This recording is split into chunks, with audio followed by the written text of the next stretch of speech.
Daniel, ¿dónde está la plata de los micrófonos? Ah, la plata de los micrófonos, hice una inversión mejor con ella, para que veas. Pero inversión de qué, micrófonos para el podcast.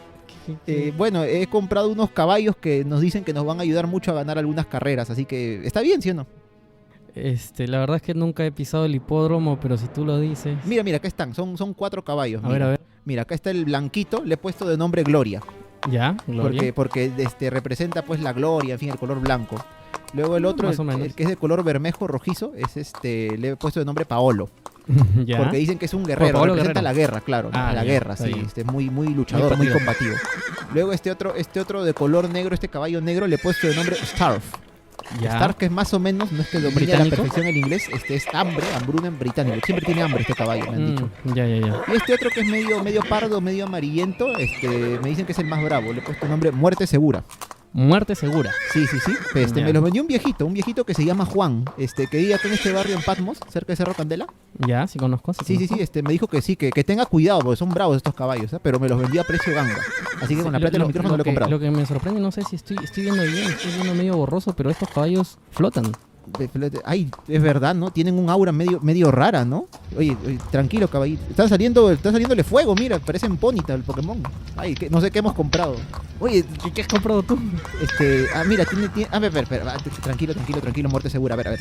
Ah, mira, tiene una marca en la herradura, dice, hecho en el Armagedón, jinete del apocalipsis. Ah, caramba. Creo que nos han estafado, creo.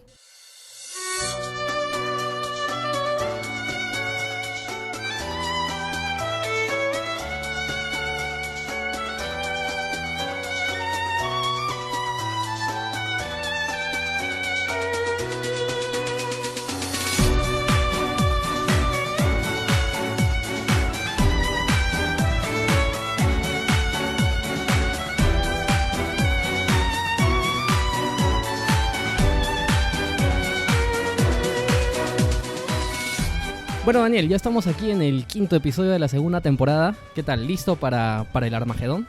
Listo para el fin del mundo, para hablar de este tema que tanto puede llegar a apasionar a uno, sobre todo en determinadas fechas. Como te preguntaba y te comentaba también, ¿recuerdas por ejemplo el año 2000? Éramos todavía unos niños, pero está muy de moda este tema del fin del mundo. Sí, bueno, de fines del mundo han habido muchos, ¿no? El año 2000 creo yo para los dos es quizás uno de los más recordados. Más que el 2012 todavía. Más que el 2000, porque el 2012, que supuestamente vino con el calendario de los Maya y todo este fin de ciclo, en realidad como que ya estas historias del fin del mundo se veían un poco menos posibles, ¿no? E incluso ya muchos lo veían pues con ojos sarcásticos, como decir, bueno, el fin del mundo, un fin del mundo más, ¿no? Como muchos otros que tanto... Ya vivimos el 2000, ya el 2012 no es nada, pues. Claro, pero es que lo que pasa es que en el 2000 también vino acompañado porque supuestamente las computadoras no iban a, o digamos que iban a sufrir fallos a partir de este cambio porque estaban diseñadas de una forma y que no iban a poder interpretar este salto de un milenio al otro. Es lo que decía, ¿no? Que iba a traer un caos que, eso va a ser lo que va a ocasionar el, entre comillas, fin del mundo, ¿no? Porque todas las máquinas, sistemas, aparatos van a colapsar por ese tema, pero al final no pasó nada. No pasó algo, bueno, se hicieron correcciones. Incidentes aislados, sí, ¿no? Se hicieron correcciones. Muy mínimo. Pero digamos, son incidentes tecnológicos, pues, ¿no? O sea, no estamos hablando de que eso realmente signifique algo.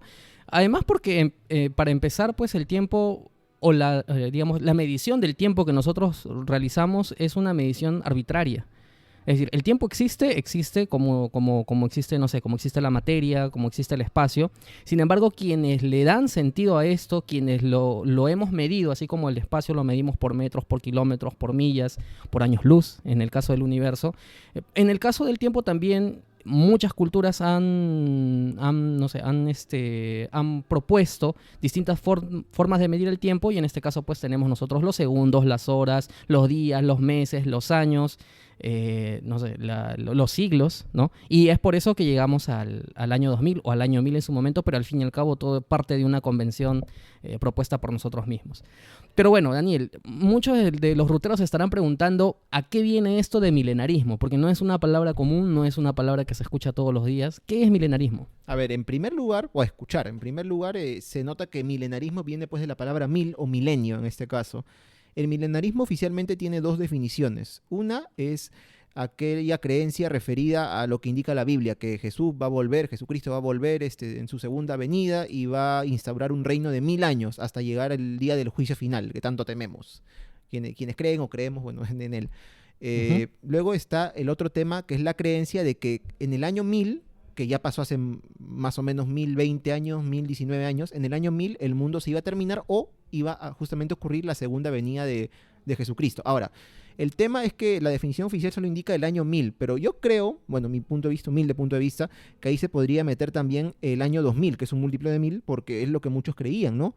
Si bien no ocurrió nada, fue un año más, una fecha más, mucha gente pues creyó que en este año 2000 acá va a ser que ocurra o la segunda venida de Jesús, o el mundo se va a acabar, o va a ocurrir el juicio final, pero estuvimos con todo eso, como comentamos hace un momento. Y creo yo también, como siempre lo mencionamos en muchos programas, está el tema pues de que en aquella época era más difícil informarse en general de cualquier otro tema sobre también, debido pues a que todavía internet no estaba pues tan presente en nuestras vidas como lo está ahora pues casi 20 años después. Y o en el 2012, 12 años después, cuando vino todo ese tema de la profecía de los mayas, que ya yo me acuerdo por ejemplo que está en la universidad y el internet era prácticamente de uso común.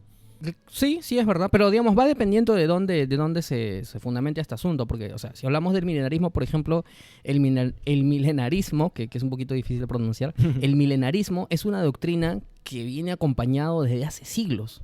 Sí. Y es que tú lo has dicho, ¿no? Hay distintas interpretaciones, algunos han interpretado el año 1000, otros el año 2000, porque es que justamente lo que te decía, como el tiempo es o sea, la medición del tiempo es una cuestión arbitraria, y arbitrario me refiero a que es el hombre quien le ha impuesto a través de una convención cultural, ¿no? Que hemos llegado a un acuerdo para determinarlo así. Como lo has dicho, el tiempo existe, pero nosotros lo medimos. Claro, en realidad esto de 1000 años, pues, de acuerdo al teólogo que le tocaba estudiar, lo interpretaba de la manera que él quisiera, hacía sus propios cálculos. Pero es que todo esto nace a partir de uno de los libros más conocidos de la Biblia. El Apocalipsis, según San Juan, ¿no? Santíguate, por favor. No, ese es en los evangelios, ¿no? Sí, no, ese es el otro Juan. Ya. El otro Juan, no. Es otro Juan. Algunos dicen que es otro Juan, ¿no? Sí, es otro Juan. Aunque la tradición indica que es el mismo, pero no, ya más o menos se tienen algunas Lo que pasa es no que, él, ¿no? Para empezar, digamos que la literatura apologética, ¿no? Que es la literatura ligada a los distintos libros del Apocalipsis, que casi se podría considerar un género literario dentro de estos libros.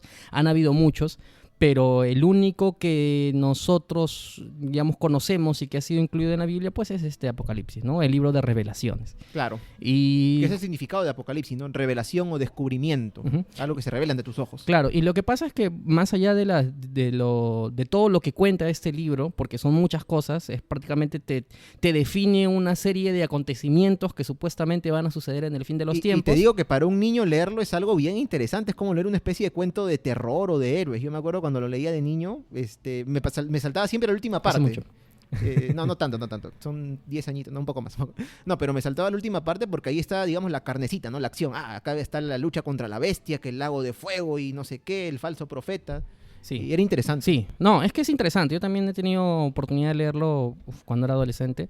Y la verdad es que las cosas que tienen es que parece un cuento, no sé, de Tolkien. Es decir, porque te trae no sé, una entidad, te trae a la bestia, la lucha pero del bien y el te mal. trae el anticristo, ¿no? El falso profeta, y luego el juicio que va a hacer. Y lo interesante es que está muy bien definido en distintos números, ¿no? Por ejemplo, los 7 sellos creo que son.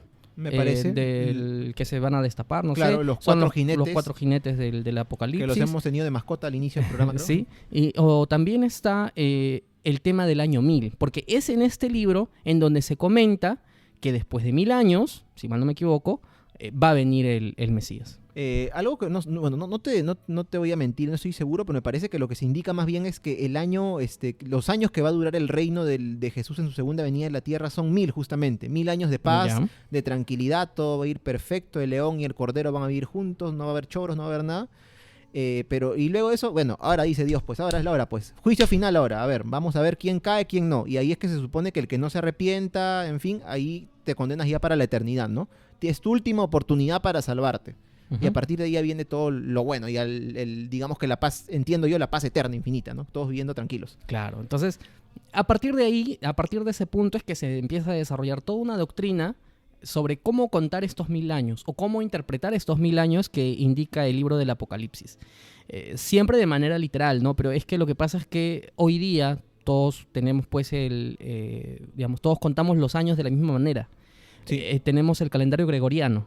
Sí. Pero antes existía el calendario juliano. Que aunque era muy parecido. Pero además de ello, los judíos tenían su propio calendario. Tienen su propio calendario. Claro. Entonces, las maneras distintas de contar, porque hay que acordarnos pues que aunque este libro fue escrito en el primer siglo, en el año 90 y tantos, siglo I, claro. De todas maneras, igual sigue siendo judío. Es que también hay que tener en cuenta la traducción, interpretación, que a veces estos libros están escritos de una manera un poco, no sé si llamarlo críptica, pero hasta confusa tal vez, y las personas que lo han traducido a lo largo de los siglos dicen, oye, esto es complicado de traducir, no es una traducción tal vez literal como te puedes imaginar.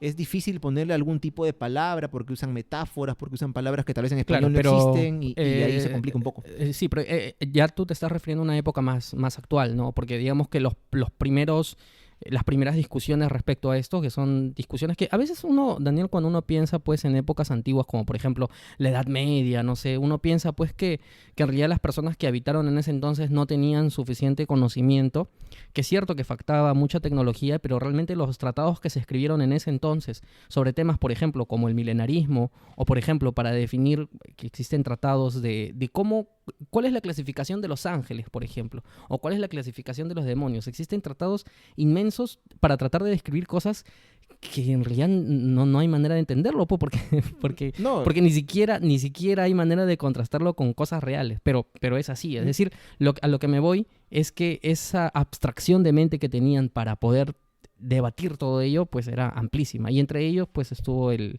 tema del milenarismo. Claro, es que tú lo has dicho, había ese debate que uno normalmente piensa, como has dicho, la Edad Media, pues es una época en la que la gente no tenía conocimiento, pero yo creo que sí es cierto, pero en el tema sobre todo de la mayoría de las personas, porque quienes tenían este conocimiento para hacer debates, para armar, construir la historia, no lo sé, hablar de ciencia, pues eran algunos eruditos, por ahí algunos gobernantes, reyes, sacerdotes, pero la mayoría de las personas no tenía acceso a esta clase de conocimiento y tampoco es que no lo tenían porque no querían, como actualmente tal vez podemos decir, si no quieres aprender o estudiar o leer es que no quieres simplemente conectarte a internet.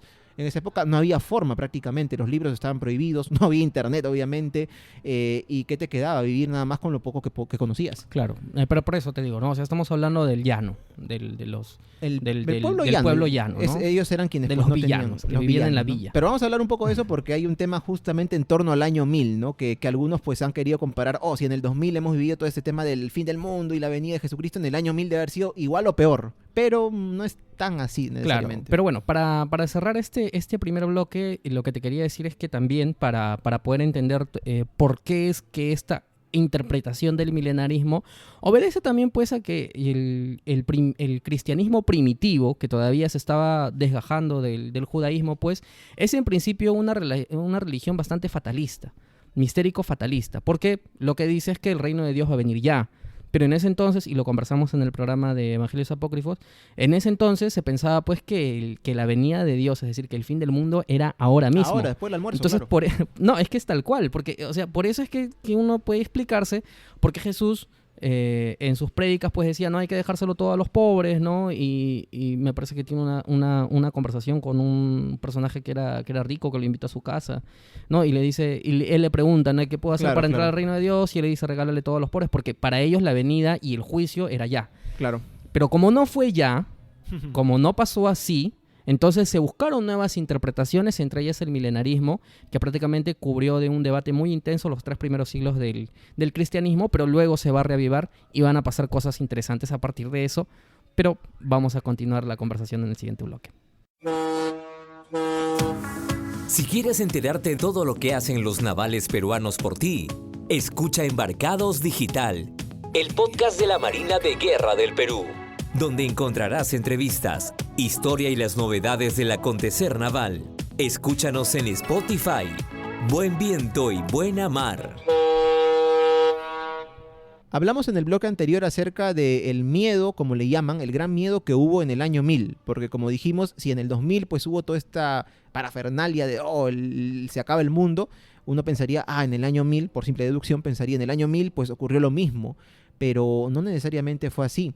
¿Ya? ¿Cómo fue entonces? A ver, en este caso ya hemos dicho de que muchísima gente en aquella época, de los habitantes pues del mundo occidental, no tenían conocimiento de o no tenían acceso, perdón, a información, a conocimiento, solo vivían o sobrevivían prácticamente, trabajaban y vivían, ¿no? O sea, es lo único que podían hacer muchos de ellos. Y en este caso lo que se sabe, al parecer, es que, por ejemplo, muchas personas no tenían ni siquiera conocimiento de en qué año estaban viviendo. Se guiaban nada más por el tema de la siembra, la cosecha. Ya se acaba el verano, el invierno, tenemos que sembrar, tenemos que cosechar, entonces se acaba un ciclo, un año, entre comillas. Y es así como ellos vivían sin saber necesariamente que estábamos en año 900, año 1000, año 1100, no lo sé. Y bueno, ese es un punto. Luego, el otro punto es que en la Edad Media no se usaba un calendario, como dijiste también hace un rato, similar al que usamos ahora. O sea, para las personas el mundo no se acababa el 31 de diciembre. En algunos países se acababa, ¿qué día? Durante Semana Santa. En otros se acababa, creo que durante la Navidad. En otros durante marzo, que era la época de la siembra o de la cosecha. Entonces no había una uniformidad para decir, el año 1000 se acabó o el año tal, 999 se acaba en este día. La gente no tenía conocimiento de eso, no había cómo medirlo y menos a nivel global.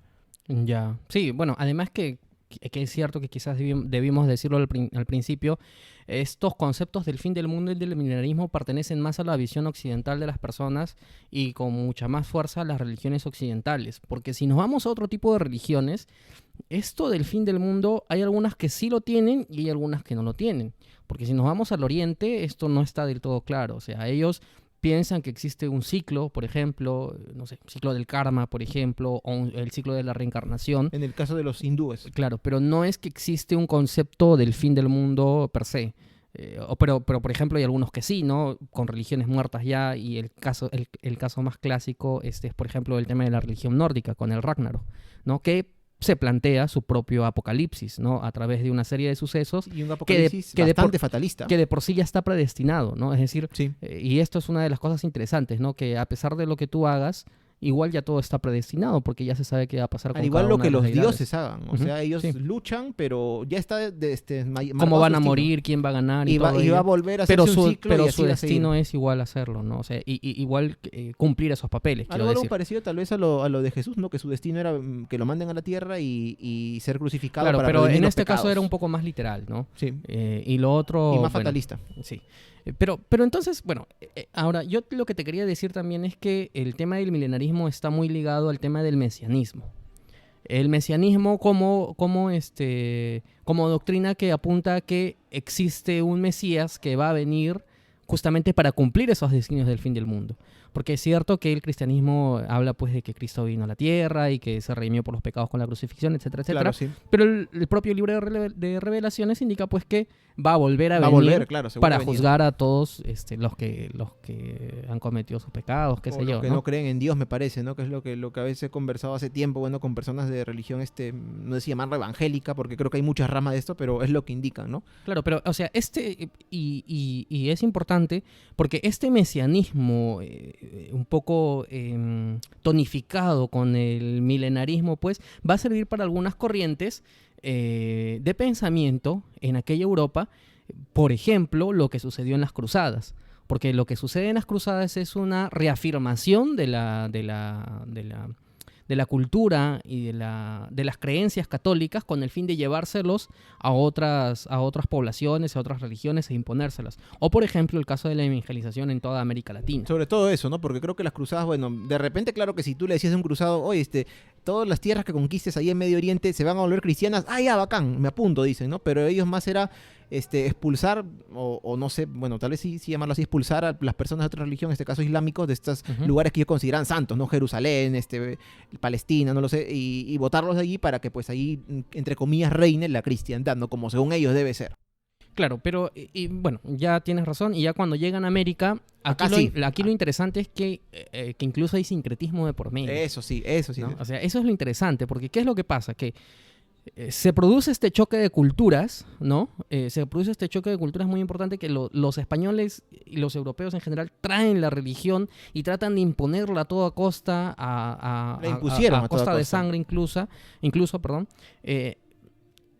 Y luego los indígenas, ante la imposibilidad de poder mantener o de mantener sus propias creencias, su propia cosmovisión, y obligados a creer en lo que traían pues estos extranjeros invasores, pues van a tener que aceptar las cosas, pero se va a producir acá un sincretismo porque van a mezclar elementos cristianos con elementos indígenas, ¿no? Con elementos paganos. De su propia religión, claro. Claro, entonces aquí se produce un sincretismo pues muy, muy bacán, porque hay poblaciones en la antigua América, por ejemplo en Chile, no sé, estoy por ahí seguro, que existían indígenas que prácticamente se consideraban como Jesús. Y que hablaban justamente de esta mezcla muy curiosa entre mesianismo, porque se creían hijos de Dios, de milenarismo, porque decían que el fin del mundo ya es ahora, y de la creencia prehispánica, porque seguían hablando de sus dioses y del regreso de sus dioses, de la Pachamama y qué sé yo. Por ejemplo, muy gráfico en este asunto también es el movimiento del Takion-Koy, Que se dio en nuestro país. Sí. Con el mito del Incarri.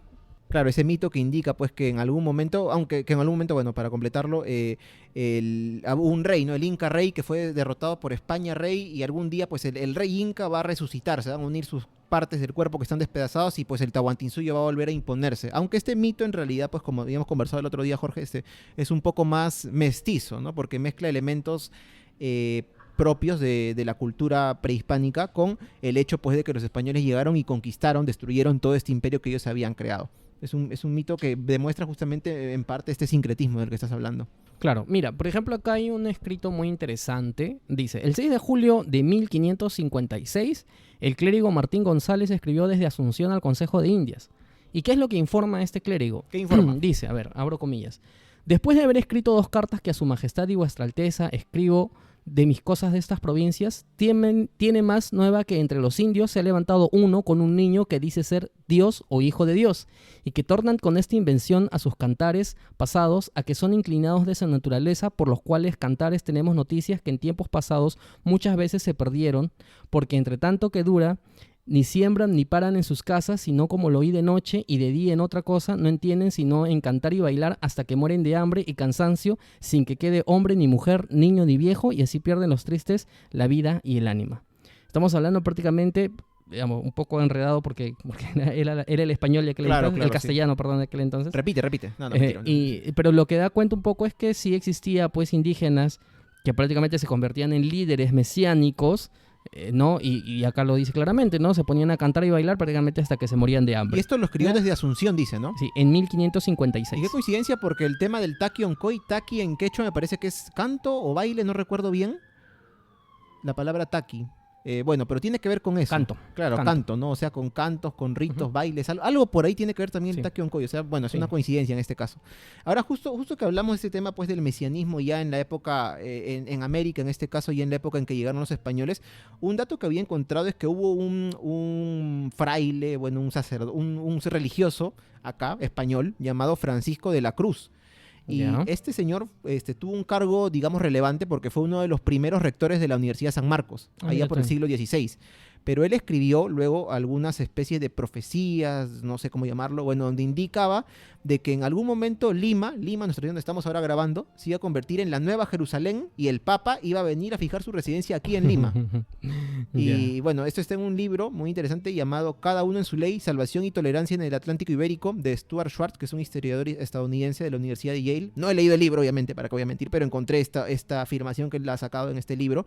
Pero bueno, también se ha descubierto que este señor Francisco de la Cruz parece que tenía ciertas prácticas que no iban acorde a lo que el clero, el alto mando del clero pensaba. Porque aparte él parece que tenía como compañera o como esposa, bueno, llamémoslo así, a una mujer con quien tuvieron un hijo, y él decía, este niño va a ser también el Mesías, no sé qué, ¿no? Pero al final lo ajusticiaron. Estaba un poquito tocado, pues. Un poco, lo ajusticiaaron, sí. O sea que... ¿Cómo? ¿Pero qué? ¿La Inquisición entró a tallar? La Inquisición, claro, la Inquisición. No recuerdo, te mentiría si te digo si murió en la hoguera o si simplemente le hicieron tener algún castigo, pero lo ajusticiaron, es cierto. Mira qué curioso, pero es que... ¿Te imaginas, perdón, que el Papa viniera acá a Lima? El Papa ha venido. ¿no? Que se quede en Iquitos, ¿no? Juan Pablo II. No, pero es que esto nace... Que venga a vivir a Lima. Claro, es que esto nace pues porque... ¿Cómo explicar? Es que también hay que ponernos un poco en la mente de la sociedad de aquel entonces, ¿no? Para los españoles, para los europeos de por sí, el descubrir nuevas tierras y hacer estas exploraciones en un primer momento, no después, pero en un primer momento ha tenido que ser como descubrir pues vida en otro planeta. Porque en ese entonces, pues, las ideas que digamos que eran mayoritarias se pensaban pues de otra forma, ¿no? Se creía que el mundo, en algunos casos, es decir, no en todos, tenía otra forma, no sé, no se entendía el planeta Tierra, o sea, se entendía, perdón, el planeta Tierra como el centro del universo y la sociedad de aquel entonces como único centro cultural. Claro. Y descubrir de pronto nuevas tierras, nuevas personas, que es cierto que en muchos casos se consideró animales, no en todos. Y digamos, esta especie de descubrimiento constante para algunos, pienso yo, puede haber significado como que decir, oye, esto es casi como el fin de los tiempos, ¿no? Entonces... Es que claro, es parte de lo que indica, me parece, no sé si la Biblia o las creencias, ¿no? Que una de las señales de que se acerca el fin de los tiempos es que el evangelio va a ser llevado a todas partes del mundo. Y en aquella época, pues no solamente el evangelio fue traído acá a estas nuevas tierras, sino que era llevado por el otro lado, pues a China, Japón, hubo muchos misioneros que iban hasta esta zona a predicar pues la palabra de Dios. Y bueno, para ellos, pues seguramente para todos es una señal pues que el fin se acercaba, ¿no? El evangelio está en todo el mundo ahora. Sí. Para comentar un tema que había tomado apunte, volvemos un poco al año 1000, ¿te parece? Ya, a ver. Porque mira, en el año 1000, o cerca del año 1000, hubo una especie de epidemia, no tan grande como la peste negra años después, ¿no? En Europa, que se llamaba el fuego de San Antonio, o el fuego de los ardientes. Que no lo conozco. ¿Qué pasaba? Eran personas que empezaban a sufrir unas heridas que parecían quemaduras, y en efecto les quemaban, les dolía mucho, y aparte tenían alucinaciones, visiones, y muchas de esas personas pues morían al final. Y pues así como también indica la creencia de que el fin de los tiempos va a ser cuando el evangelio se lleva a todo el mundo, también va a ser que va a haber una gran plaga, ¿no? De enfermedades, ¿no? Sí. Pero bueno, esta enfermedad que ellos tenían, en realidad sí tiene nombre, se llama el ergotismo. ¿Y qué pasa? El ergotismo le daba a mucha gente en la Edad Media. ¿Por qué? Porque comían un pan de centeno. Ya. Actualmente el pan que comemos, ¿de qué está hecho? De harina de trigo, de harina de yuca, creo en algunos casos he visto. Pero en aquella época pues había el centeno, que era otro tipo de cereal o de grano, con lo que se podía hacer un pan, pero salía un pan de un color más oscuro, un pan negro, como le llaman. Creo que en Rusia actualmente es muy conocido el pan de centeno, el pan negro. Ya. Pero ¿qué pasa? Este centeno a veces sufría de una especie de plaga llamada el cornezuelo. Y la gente pues al parecer cosechaba, sembraba este centeno, le hacía harina sin saber que la planta estaba infectada con este parásito. Igual se lo comían. Y este cornezuelo de centeno tiene una especie de alcaloide que se llama ergotina, tiene un nombre por ahí, bueno, no recuerdo, disculpen, pero por ahí tiene un nombre como ergot, algo ahí, que es lo que actualmente se utiliza, uno de sus derivados, para hacer las famosas pastillas de LSD, ¿no? Cuando te das de pasti, ¿no? En el tono así, ¿no? Ya. Pero bueno, entonces... sin querer queriendo, había una especie de drogadicción involuntaria. Querer, claro, ¿no? Les daba todo esto, por eso es que venían todo el tema de las alucinaciones. Otro tema que también el cornezuelo del centeno influyó durante la Edad Media y parte de la Edad Moderna fue en el famoso baile de San Vito, que alguna vez pusimos como curiosidad en la página de Facebook. Claro, el baile que te llevaba hasta la muerte. Claro, una especie de histeria colectiva, ¿no? Que alguien empezaba a bailar, en realidad contorsionarse, moverse por la calle, y los demás lo seguían, hasta les ponían orquesta para que bailen, y del cansancio, el agotamiento terminaban muriendo, ¿no? Y tenían alucinaciones por culpa, pues, del cornezuelo de centeno. Así que si vas a Wong, donde digo que han vendido, no compres pan de centeno, por si acaso, ¿no? No, pues obviamente que estás hablando de contaminación posible en esa época. Actualmente no. Donde términos, pues, de perdón, Wong, auspícianos, Wong, todavía. De sanidad, pues no existían, auspícianos. Bueno, interesante, la verdad es que no conocía de este asunto. Pero bueno, nosotros, Daniel, ya hablando un poco del milenarismo, quiero aterrizar ya un poco en una época más moderna, porque quiero pasar a la segunda parte del programa, que es hablar de otros posibles fines del mundo, tal y como lo preguntamos. Pero antes de eso, el milenarismo pues ha tenido una especie de resurgir en el siglo pasado, perdón, ya estamos en el 2000, hace 2 siglos, estoy hablando del siglo XIX, porque este movimiento del milenarismo ha terminado refundando o fundando nuevas corrientes de religión protestante del catolicismo. Porque ahí tenemos, por ejemplo, religiones como los mormones, los testigos de Jehová. Claro. Y lo que pasa es que todo esto nace a partir del movimiento millerista fundado por el religioso estadounidense William Miller. Claro. William Miller pues propugnaba que él había hecho sus propios estudios, había hecho sus propios cálculos y había planteado de que el fin del mundo de todas maneras iba a suceder entre el marzo del 1843 a marzo de 1844. Está bien calculado, estuvo bien preciso. Bien preciso, estaba, pero ya, dijo, hoy día va a ser, Y lo interesante es que, claro, esto pasa pues cuando tú apelas al miedo de las personas. Lo que pasa es que yo pienso que en nuestro cerebro hay ciertos sectores del cerebro que se activan, que son un poco más, menos conscientes, ¿no? Y cuando tú activas ese miedo, las personas actúan bajo ese miedo. Y cuando se participa en este tipo de sectas un poco, que son de todas maneras fundamentalistas, muchas veces las personas pierden ese sentido crítico y se dejan llevar, ¿no? Claro, y en ¿no? este caso se dejaron llevar. Le creyeron A pie juntillas. No me digas que empezó a vender souvenirs, protectores para el fin del mundo. No, bueno, eso ya es un poco más adelante con pastores más actuales, ¿no? Ya eso es otra cosa. Como lo que te conté, ¿no? Cuando en La Vaca y el pollito dijo, va a ser el fin del mundo y empezó a vender cascos para proteger, ¿no? Y a la vaca, que era su hermana, como le dio pena, te la voy a vender a mitad de precio, le dice. Pero bueno. Bueno, pero es que ese dibujo trae una crítica social detrás de sí. Sí, de ¿no? todas formas. Entonces, pero para críticas sociales vean Rick y Morty porque esta última temporada está genial, ¿no? Sí, pero sí, bueno, sí, eso ya sí. es en el sector recomendaciones. Me queda verla también. Entonces, bueno, él hizo un cálculo en Muy base preciso, al calendario ritual judío y dijo que, bueno, como te digo, está entre el 21 de marzo del 44 y luego lo reinterpretó hasta el 22 de octubre del mismo 44. Ojalá no sean vacaciones. Pero ¿qué pasa? Que no sucedió nada, y a ese suceso se le denominó el Gran Chasco. Ah, ¿no? mira. Porque fue un gran chasco, pues, ¿no? Yo justo vi que estaba leyendo, pensé que era el Gran Chasco, pero de Paraguay. No. El Gran Chasco. Sí, y lo que pasa es que muchas personas, pues, salieron decepcionadas del movimiento milerista porque no pasó nada, pero algunos remanentes fundaron sus propias iglesias. Una de ellas es los Testigos de Jehová, o también iglesias como, por ejemplo, estas famosas adventistas del séptimo día. Sí. Y es que todas estas religiones tienen en común que plantean el milenarismo, porque plantean el fin de los tiempos. Yo muchas veces he tenido acceso a estos folletitos, por ejemplo, de los Testigos de Jehová. Ah, claro. Y, por ejemplo, me acuerdo uno muy concreto en la que dice que prácticamente te da a entender que el uso, te estoy hablando pues hace como 10 años, que el uso de computadoras es un síntoma de que el apocalipsis ya se está cumpliendo. ¿Ya? ¿Por qué? Porque en el apocalipsis se señala que las personas iban a tener la marca del diablo, ¿no? El 666. Oh. Entonces, ¿qué es lo que nos planteaba esta revista? Que de tanto usar el mouse y que de tanto usar el teclado, ¿Ya? a nosotros involuntariamente se nos estaba dibujando en las muñecas la marca del diablo. Ya. Sí. Ya. Pero entonces te digo, claro, los Testigos de Jehová también beben de esta corriente milenarista. No pensé que íbamos a tener oportunidad de hablar de esto que había encontrado, porque es una religión un poco diferente, aunque abrámica también, pero en el Islam. O sea, el Islam es un tema que yo creo para investigar no da, creo, para una noche de leer un poco, ¿no? O sea, habría que estar bien documentado, saber qué fuentes tienes. Sí. Y yo encontré una fuente, voy a decir una fuente de una iglesia, no una iglesia, perdón, un grupo de musulmanes en Argentina, en Mar del Plata, había dado una especie de conferencia en donde también hablaban sobre el tema del milenarismo, o el fin de los tiempos, mejor dicho, que ellos también creen en eso, pues, ¿no? También hasta creen en la segunda venida de Jesucristo, de Jesús en este caso, ellos creen en él así con ese nombre.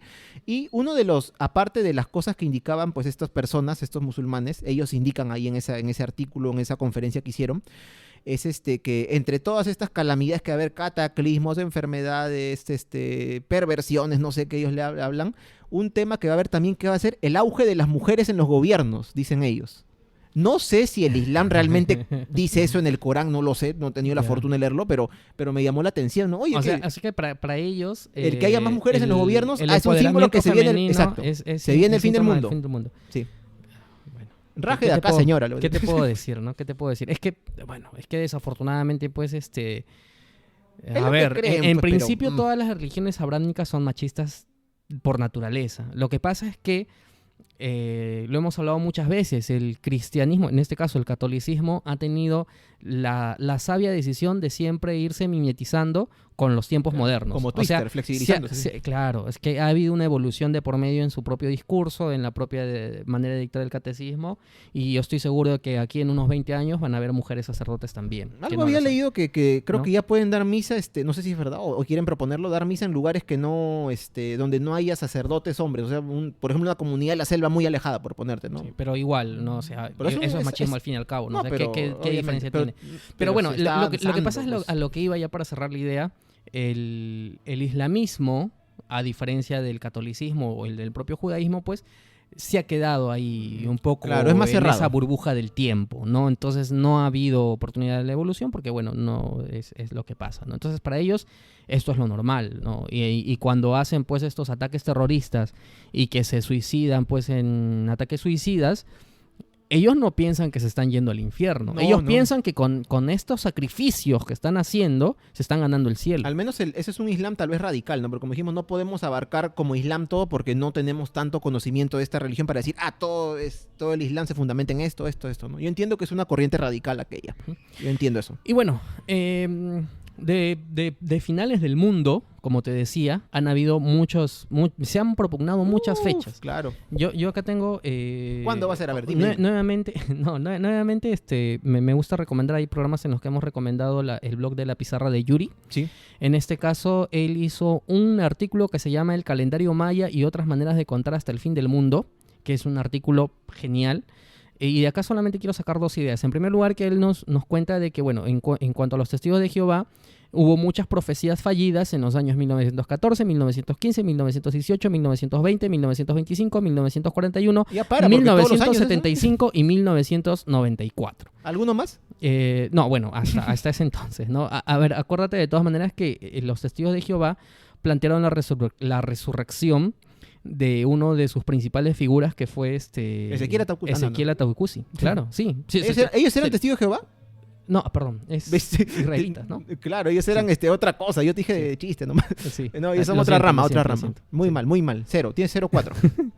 Pero bueno, por eso te digo, pero es que ellos también plantean que ya con la resurrección pues de su más grande representante pues va a acabar todo. Perdón que te corte, pero es que lo mismo era acá con esta rama, no sé, de la región del, no sé, el FREPAP, no sé exactamente, el nuevo pacto de Israel, que creían que Ataucusi iba a resucitar, hasta lo pasaron en la tele, ¿te acuerdas? Pero no pasó nada. Y es que además eso ha estado pues emparentado con movimientos actuales, o más bien contemporáneos del Incarri también.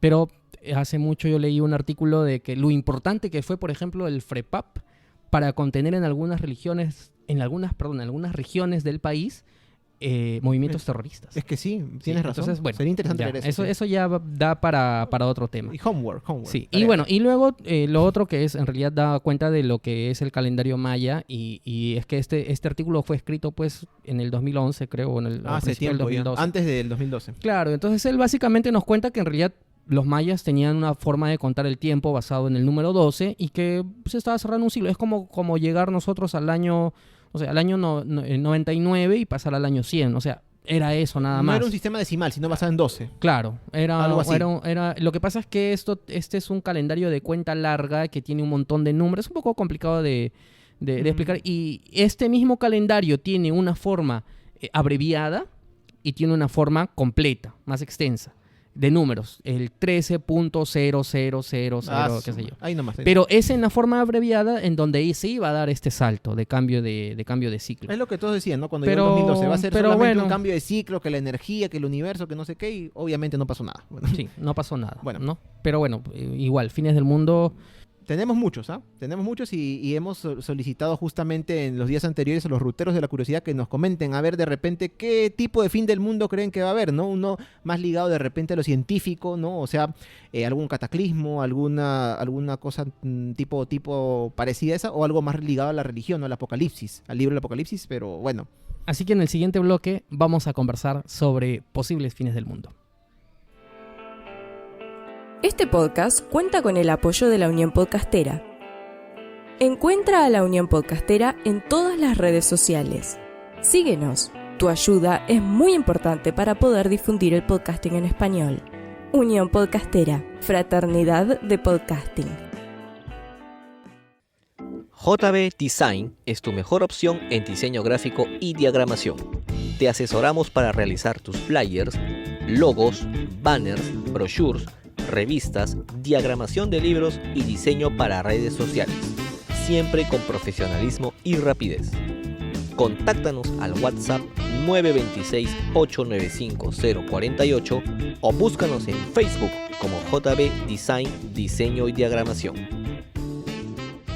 Bien, y como bien saben, el diseño de esta segunda temporada, el diseño de nuestras portadas y el diseño de nuestro logo es gracias pues a JB Design. Así es, de nuestro amigo Jonathan Bernal. Si quieren hacer algún diseño para su podcast, para su negocio de repente, para algún proyecto que tengan, no duden en contactar a JB Design a través de las redes sociales. No está en Facebook, bueno, ahí lo pueden encontrar. Sí, así que gracias Jonathan. JB Design por el auspicio, por poder acompañarnos en esta segunda temporada. Y por la imagen, obviamente, que estamos viendo, ¿no? Y Daniel, esta semana pues justamente hicimos la pregunta, abrimos la encuesta rutera, preguntando justamente cómo piensan los ruteros de la curiosidad que sería un posible fin del mundo o fin de la existencia. Así que en primer lugar vamos a escuchar al rutero Neger García Ceballos, que nos dice lo siguiente. Feliz Navidad, ruteros de la curiosidad. Yo creo que el fin del mundo va a ser producido por un cataclismo nuclear. Bueno, en esta teoría tengo dos posiciones.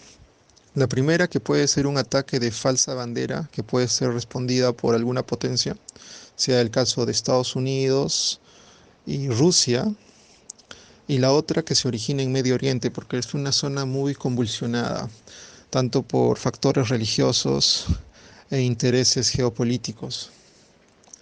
Y creo que se va a producir probablemente entre aliados de Israel, que también representa la posición estadounidense y de la OTAN, contra probablemente el gobierno de Irán u otros. Bueno, esperemos que no se llegue a esto, pero creo que es inevitable que el fin de los días de la Tierra termine producto de su creación del hombre, que son las bombas nucleares. Y bueno, esperar la gran bomba que tiene Rusia, probablemente, la bomba del gran juicio final, como se dice. Un saludo muy grande desde Alemania, ruteros de la curiosidad, y siempre sigo su programa. Espero que tengan mi opinión presente. Cuídense. Chao.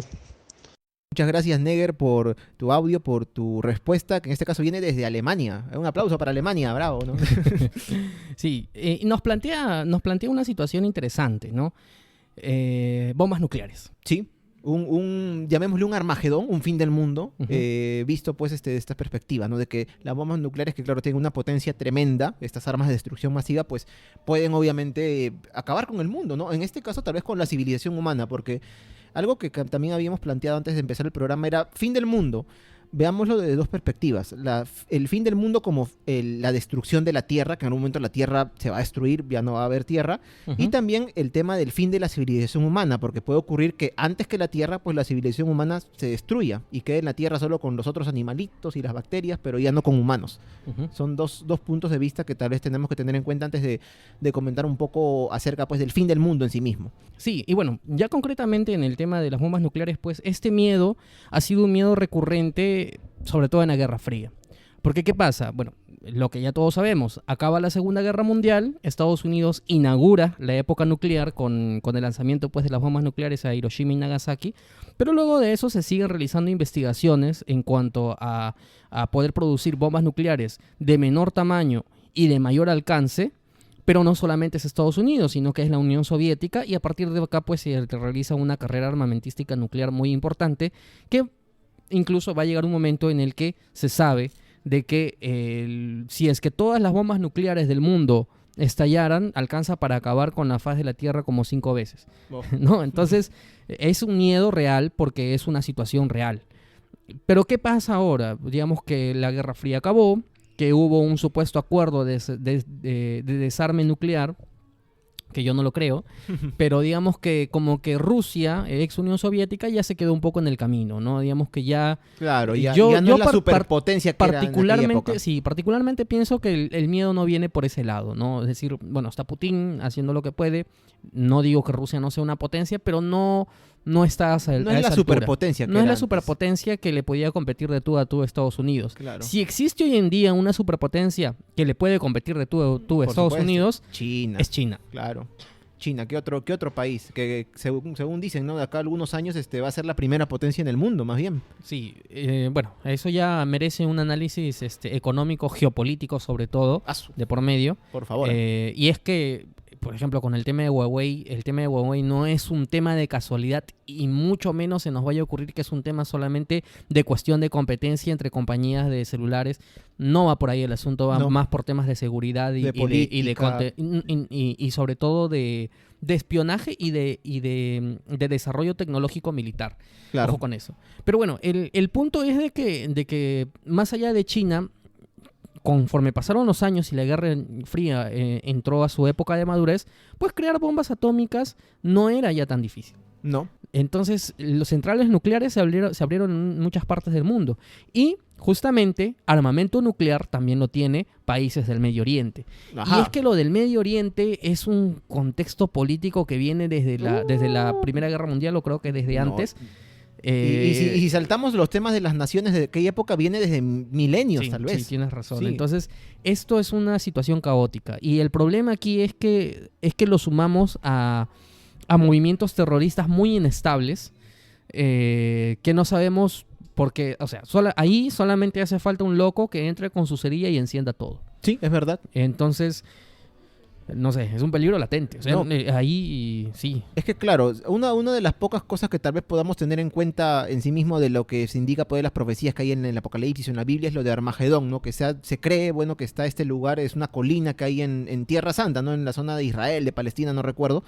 Que tiene un nombre así medio en hebreo, ¿no? De Armagedón, ¿no? Y que ahí va a ser la batalla del juicio final. Pero tiene sentido desde la perspectiva, como te dije, de que esta zona pues siempre ha sido tan fértil, ubicada en medio de desiertos, a un costado del mar, que desde la época pues de Abraham o antes, ¿no?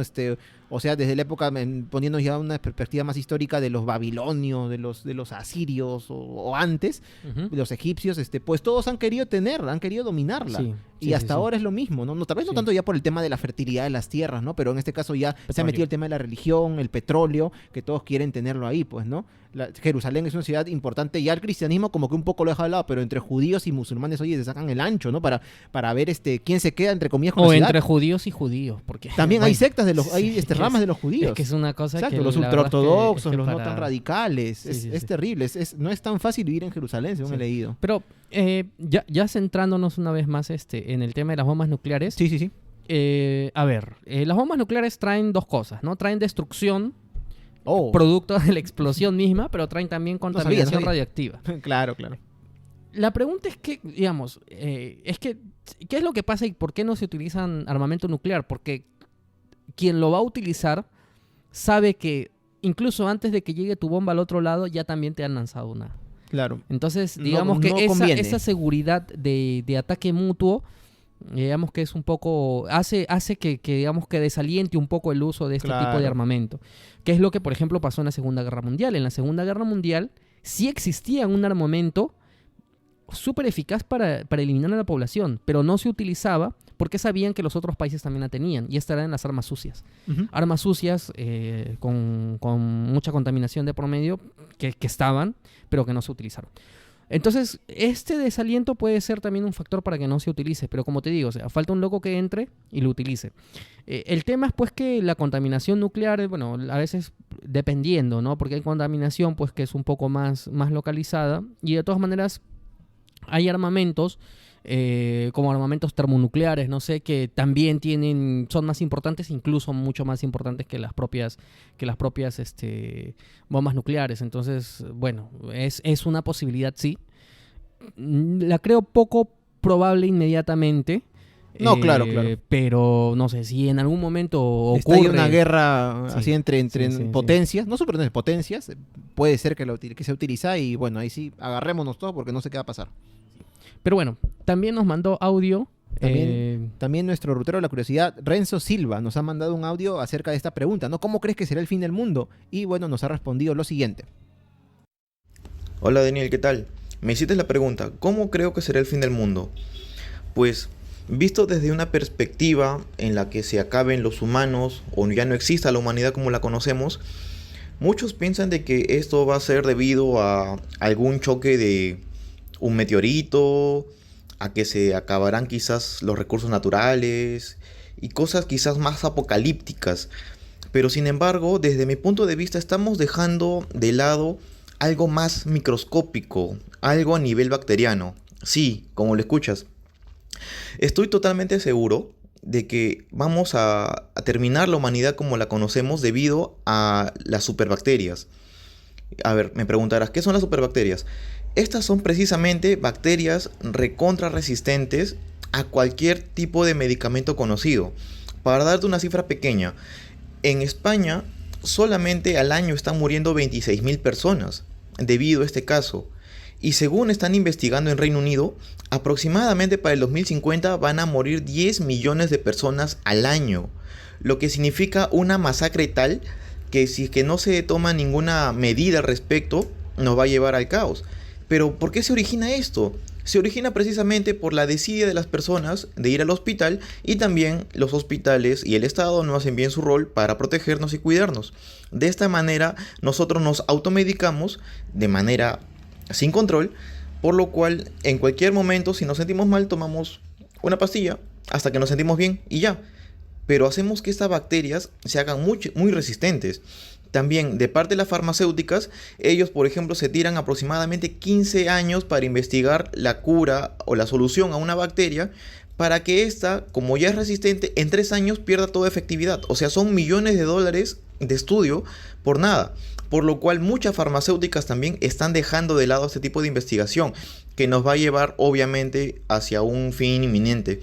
Posiblemente debido a este problema que tenemos con las superbacterias, que quizás ahora no se ve tan grave, pero en un futuro nos va a complicar a todos, los primeros países en exterminarse, bueno, seremos nosotros, los subdesarrollados, ¿no?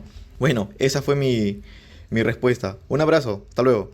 Bueno, gracias a Renzo Silva por el audio, y nos plantea un escenario muy interesante. Un escenario que, como le comenté él también, yo no me había puesto a pensar en él, ¿no? Tal vez por ahí podemos pensar que el fin del mundo, o de la civilización humana en realidad, no del mundo, no de la Tierra como conocemos, puede darse por el tema pues de las epidemias, ¿no? Una enfermedad que afecte a gran parte de la población o de repente a toda la población y terminemos muriéndonos todos. Pero él lo plantea o nos da la perspectiva de las superbacterias, que como él mencionó, son pues bacterias que son resistentes a los antibióticos, los famosos antibióticos que tomamos a veces indiscriminadamente. Lo que pasa es que lo que muchos no sabemos es que los antibióticos que existen actualmente tienen un número limitado. Si mal no me equivoco, deben ser 24. En general, todos. Todos los antibióticos hasta el momento descubiertos o sintetizados, creo que son 24, si me estoy equivocando. Es un por número ahí, pequeño en todo por caso. ahí lo corregimos durante la semana. Entonces son pocos. Sí. ¿Y qué es lo que pasa? Que Renzo lo plantea muy bien. Uno de los problemas es la automedicación. Claro, que estoy mal de la garganta, me duele, tómate una amoxicilina. Del estómago, estoy con fiebre, Bactrim, ¿no? Sí. Pero no tiene que ser así siempre. Sí, es que lo que pasa es que, y la recomendación es que cuando tengamos ese tipo de malestares, hay que ir con el especialista nos va a recetar lo que corresponda, antibióticos si es que corresponde, pero es que la toma de antibióticos conlleva también un tratamiento, que es tomar el antibiótico por una cantidad determinada de días, bajo una frecuencia determinada. Porque ¿qué es lo que pasa? ¿Qué es lo que nosotros hacemos? Como tú dices, me duele la garganta, me compro mi amoxicilina, me la tomo 2 días, y como ya me siento un poquito mejor, ya dejo de tomarla. ¿Y qué es lo que pasa? Que muchas veces estas bacterias no mueren, solamente se han remitido un poco y regresan, porque como son seres vivos, tienen esta capacidad, pues, de como todo ser vivo, de adaptarse al entorno. En este caso de las bacterias, como lo has mencionado un poquito, haciendo comparación con los Saiyajin, ¿no? Están a punto de morir, pero regresan con más fuerza. Y resistentes. Eso, claro. Y resistentes. Eso. Entonces, ese es uno de los problemas. Pero quizás el problema más grande y de mayor preocupación, y que no tiene una solución pronta, es que los antibióticos no solamente se utilizan para las personas. También para los animales. Y como estamos conversando, no es que se utilicen, mi animalito, mi perrito está enfermo, le doy antibiótico. No. En la industria ganadera, industria avícola, me imagino que también en el tema pues del ganado vacuno, a los animales les dan su comida, bueno, lo que les corresponde su alimento, pero también les dan de comer antibióticos para que engorden, para que saquen, no sé, más masa muscular, cuando no corresponde. 70% de los antibióticos en Estados Unidos y en Europa están destinados a esto, 70%. Sí. O sea, es una locura. Pero es así, es la realidad. Y lo que está pasando es que, claro, se utiliza tan indiscriminadamente que ya hay bacterias que son resistentes. Claro.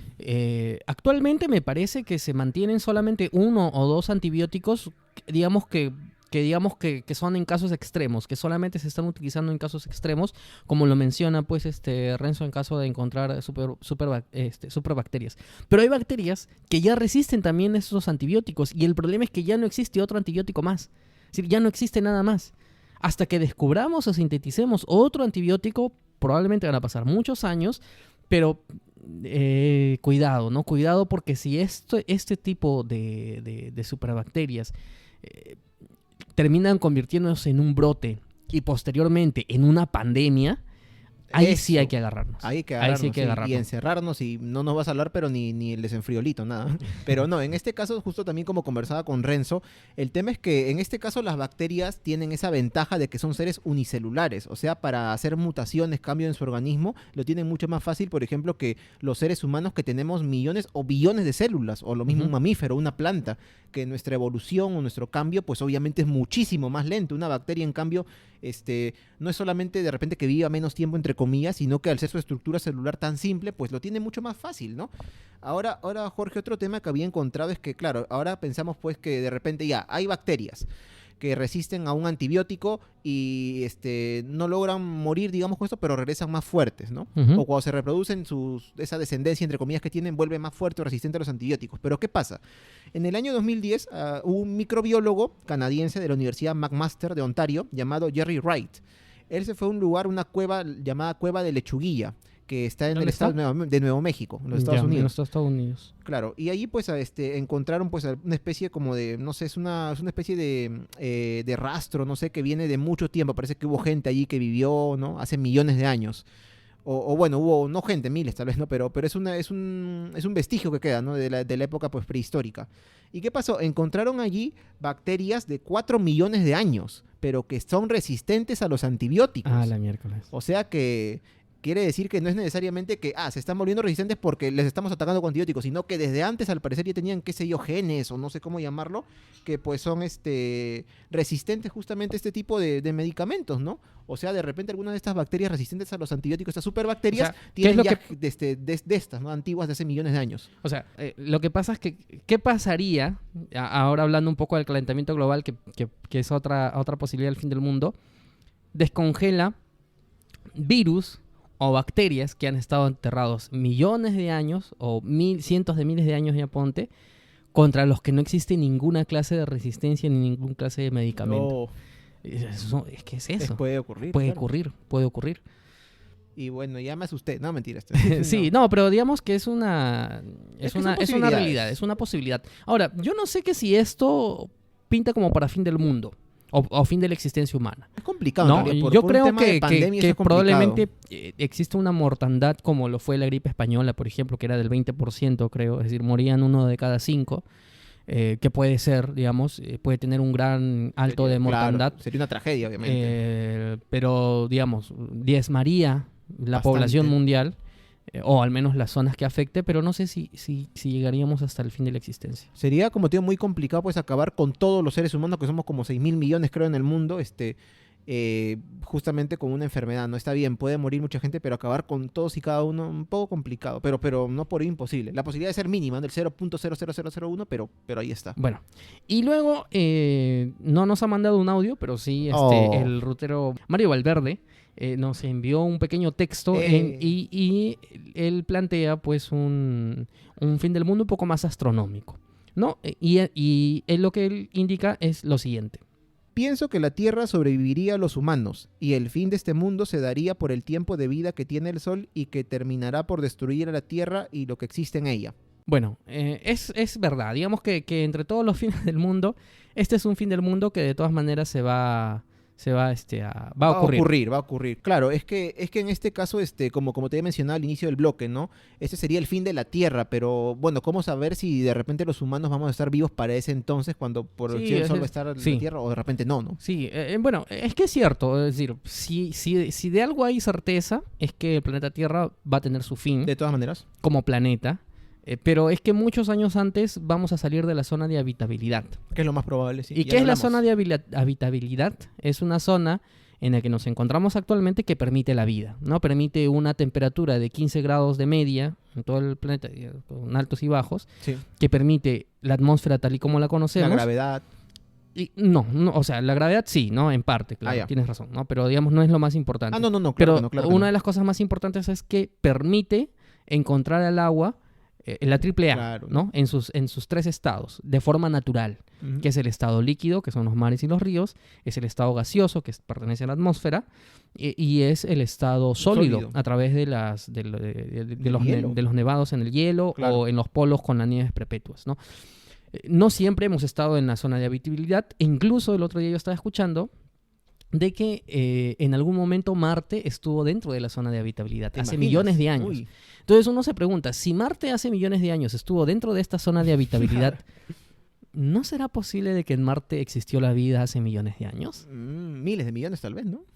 Bueno, no, entonces uno se pone a preguntar eso. Y obviamente diría, bueno, si estuvo en la zona de habitabilidad y ahora es inhabitable, pues obviamente con la Tierra va a pasar lo mismo. Va a pasar lo mismo, ¿no? Claro. Es decir, el Sol es una estrella más, y como todas las estrellas, Pues, y como todo en el universo, tiene un ciclo de vida. todo tiene su final. Y va a pasar de que el Sol va a llegar en un momento en que se va a hinchar tanto, va a acrecentar su temperatura cuando se acabe la combustión interna que lo mantiene, se va a inflar, ¿no? Para decirlo en términos prácticos, y con ello pues va a aumentar su temperatura, va a aumentar la temperatura de los planetas y se va a tragar alguno de ellos, ¿no? Probablemente también al nuestro.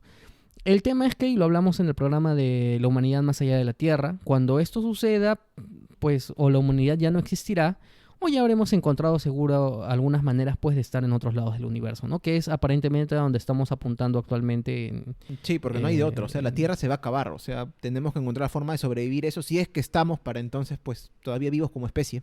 Sí. Yo creo que sí, ¿no? Es decir, hemos avanzado tanto, es decir, el método científico en pocos cientos de años nos ha logrado llevar hasta el espacio y nos ha logrado hacer entender que somos una minúscula partícula de átomo en comparación de lo inmenso que es el universo observable.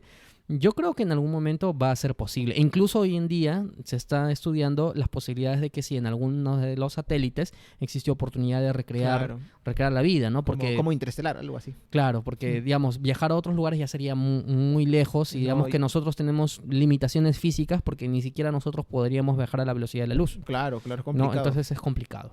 Yo me imagino un fin del mundo, o sea, de este tipo, ¿no? Cuando estemos ya llevándonos todo, nos estén llevando a otro planeta o al satélite, a la nave nodriza, no sé, pero una cosa como Fiorio y Herbateros en Navidad, ¿no? Todo el mundo agolpándose a 50 soles el pasaje a Huacho, y todos queriendo salir. No sé por qué me imagino eso. No lo sé, ¿no? Es decir, supuestamente pues existen empresas que ya van a empezar a apostar por viajes a darte una vuelta al mundo. Eric el Rojo. Para digamos, con fines turísticos. Estamos un poco lejos, pero yo estoy seguro que en algún momento va a pasar. No, ¿no? claro, va claro a pasar, que sí, va a claro pasar. que sí. ¿Lo veremos? No lo sé. No lo creo. Yo no lo creo, no lo creo. Pero de que va a pasar, va a pasar.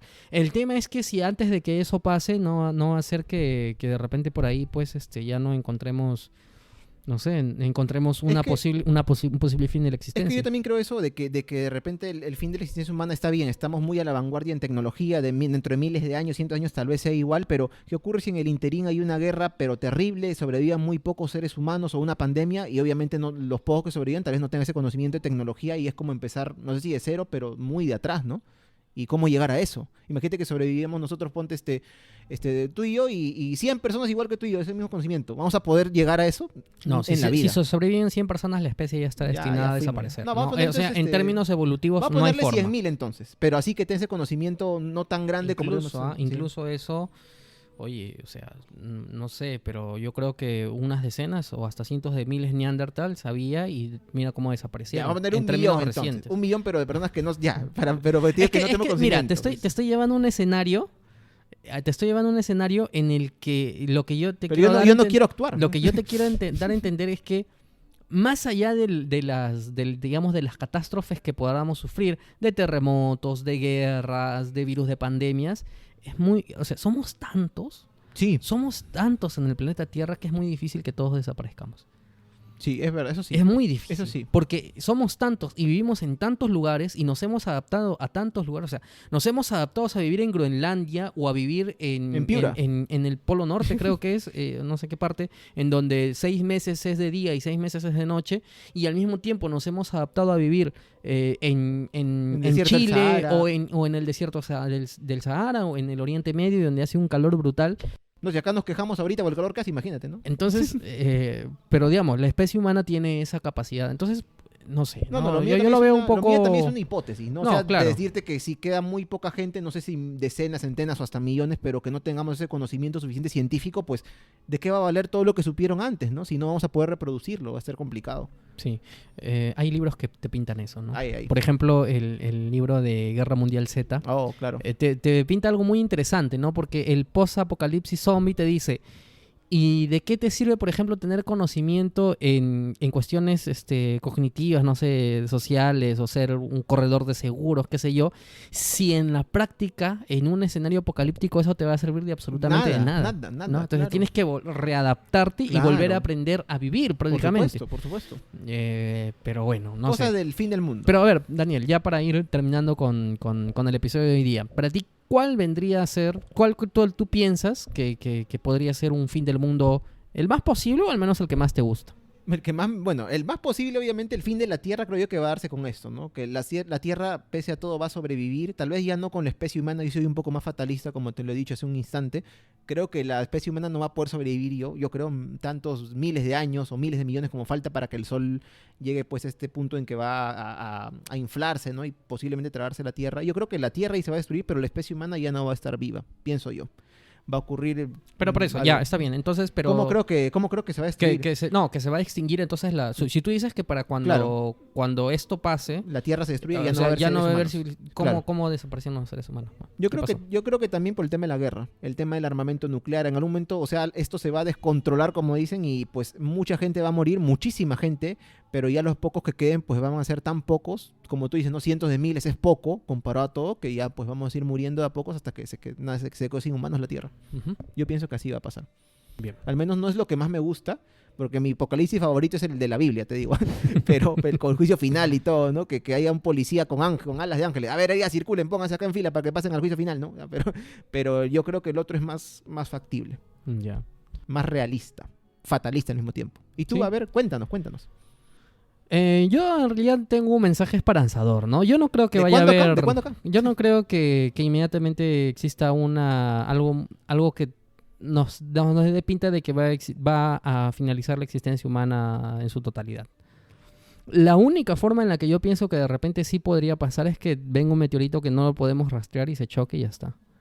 Es una posibilidad. Y Daniel, desafortunadamente eso puede ser muy posible. Es decir, Sí. la cantidad de cuerpos celestes que se rastrean comparado con la cantidad de cuerpos celestes que caen a la Tierra, los que caen a la Tierra... Es nada, pues. No, o sea, me refiero a que los que son capaces de... O sea, podemos rastrear, no sé, el 20% de lo que cae a la Tierra en cada año. Ujú. O sea, no tenemos los suficientes ojos ni tenemos los suficientes observatorios para poder visualizar todo lo que cae día a día en la Tierra, porque algunas son piedras chiquitas, pero tranquilamente podría ser. O sea, yo pienso que de repente eso puede ser mucho más posible. Bueno, O sea, a mí me parece. en el caso mío, para cerrar nomás mi idea del tema de que una guerra nuclear pues haya que la población se diezme y luego termine desapareciendo, pues recordemos que la guerra puede ocurrir por cualquier cosa, o sea, desde conflictos políticos, territoriales, el tema, ya. por ejemplo, del agua, ¿no? Ah, ya, que eso ya sí, sé a ¿no? dónde ibas, ¿no? Claro, Sí. ¿no? Sí, que digamos que desafortunadamente es una realidad que ya Sí, nos toca, claro, ¿no? sí. Que ya nos toca, que Que en no nos algunos toque, por años, en algunos años pues Sí. nos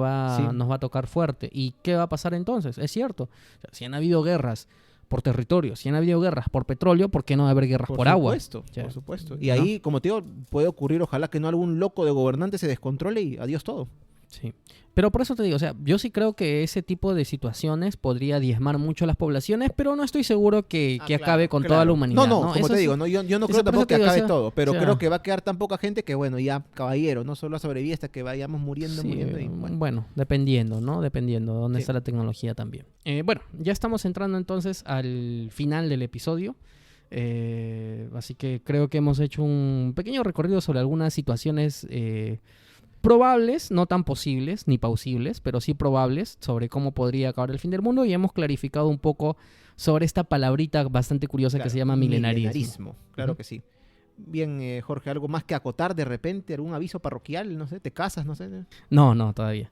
Ni en mucho tiempo. Ya. Sí, bueno, nada, yo creo que ya estamos llegando al final del episodio. Agradecerles, sí, a los ruteros que han participado de este programa, prestándonos sus voces. Claro que sí, muchas gracias. Sus opiniones, ¿no? También porque nos escribió Mario Valverde. Sí, sus opiniones, y bueno, de esa manera hemos podido desarrollarlas. Así es, muchas gracias. Así que siempre estamos atentos a sus sugerencias, y como les pedimos, si les ha gustado o alguno de nuestros episodios anteriores, no duden en compartir el podcast, porque así podemos llegar a más personas.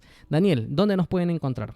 Pueden escuchar este episodio, que es el 5º de la segunda temporada, o también todos los de la primera temporada, en las principales plataformas de podcasting. Estamos en Spotify, en Apple Podcasts y en iVoox o iVoox, como quieran pronunciarlo. Y también pueden seguirnos en nuestras redes sociales. Estamos en Facebook y en Instagram como Por las Rutas de la Curiosidad, y en Twitter como @porlasrutas1. Y a nuestras cuentas personales, yo soy Jorge Juárez, en Twitter me encuentran como @jcoco2515, y a ti, Daniel. A mí en Twitter también me encuentran como Daniel Tucto, en el @datransporter con D, datransporter_abajo. Y claro que cualquier inquietud, sugerencia, comentario, aporte, donación, domum, lo que tengan, pueden escribirnos a nuestro correo por lasrutasdelacuriosidad@gmail.com.